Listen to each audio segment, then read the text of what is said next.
Assalamualaikum warahmatullahi wabarakatuh. Shalom, Om Swastiastu, Namo Buddhaya, salam kebajikan.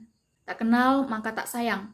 Izinkan saya memperkenalkan diri. Saya Kairunisa Gitarituhayu dengan NIM 811420216, Program Studi Ilmu Hukum Fakultas Hukum Universitas Negeri Semarang.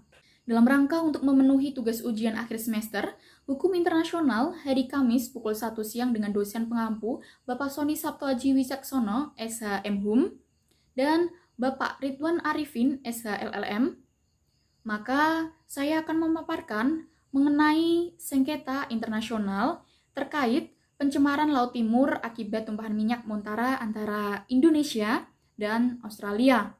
Pada tanggal 21 Agustus 2009, sumur minyak Montara yang bersumber dari ladang Montara, The Montara Wellhead Platform di Blok West Atlas, Laut Timur, perairan Australia, bocor dan menumpahkan minyak jenis light crude oil.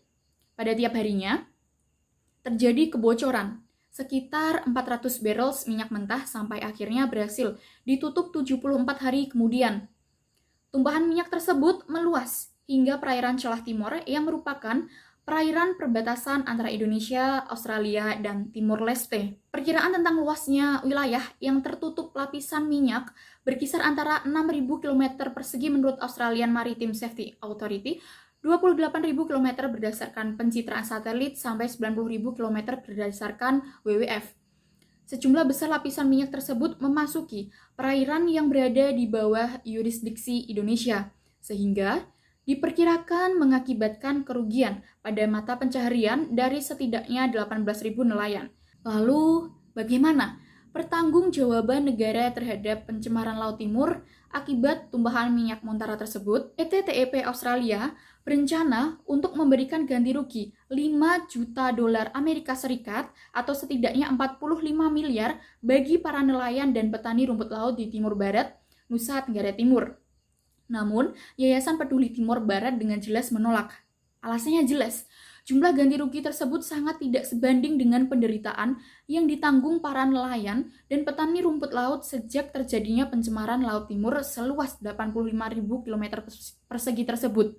Yayasan Peduli Timur Barat bahkan mengajukan pengaduan baru dengan melengkapi seluruh data tambahan berkaitan dengan pencemaran akibat ledakan ladang minyak Montara.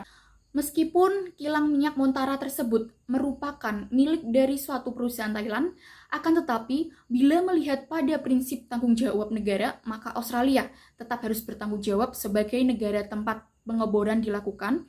Dengan kata lain, tanggung jawab tersebut merupakan tanggung jawab yang bersifat absolut atau mutlak.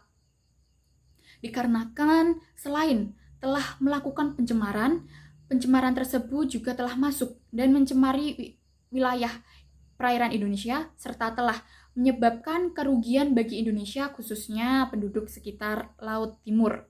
Pada Oktober 2012, pemerintah federal Australia telah memerintahkan perusahaan pencemar Laut Timur PTTEP Australia untuk membuka kembali perundingan dengan Yayasan Peduli Timur Barat yang telah disepakati bersama serta menutup izin operasi perusahaan minyak tersebut di Laut Timur sampai kasus Montara terselesaikan.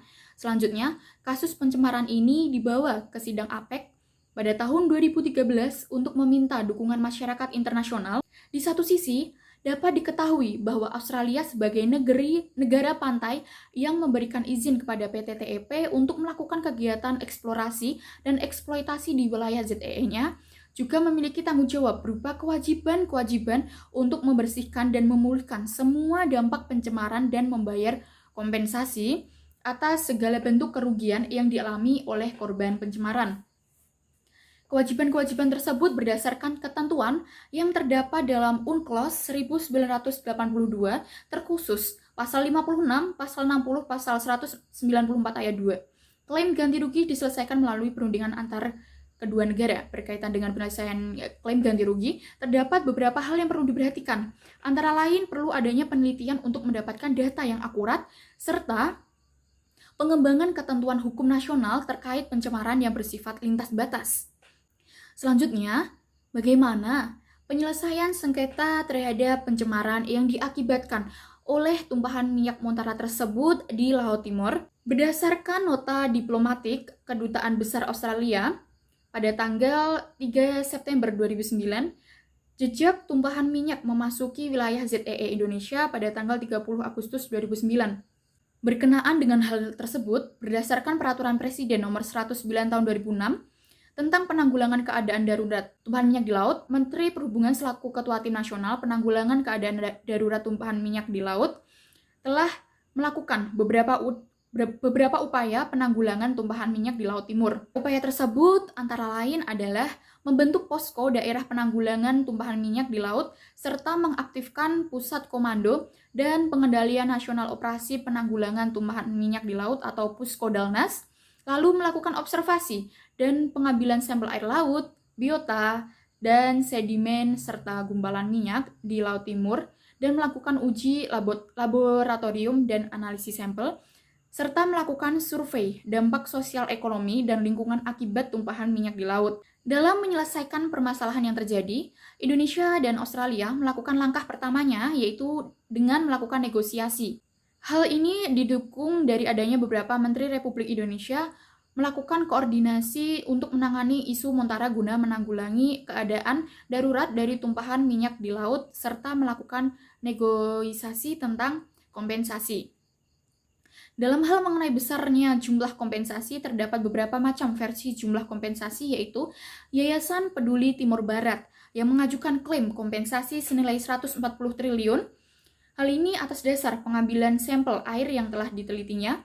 Freddy Numberi mengajukan klaim kompensasi sekitar 1 triliun dan pemerintah mengklaim kompensasi hingga 22 triliun. Setelah menerima klaim yang diajukan oleh Indonesia, Australia menolak klaim tersebut dan tidak mengakui data ilmiah yang diajukan oleh pemerintah Indonesia pada Australia.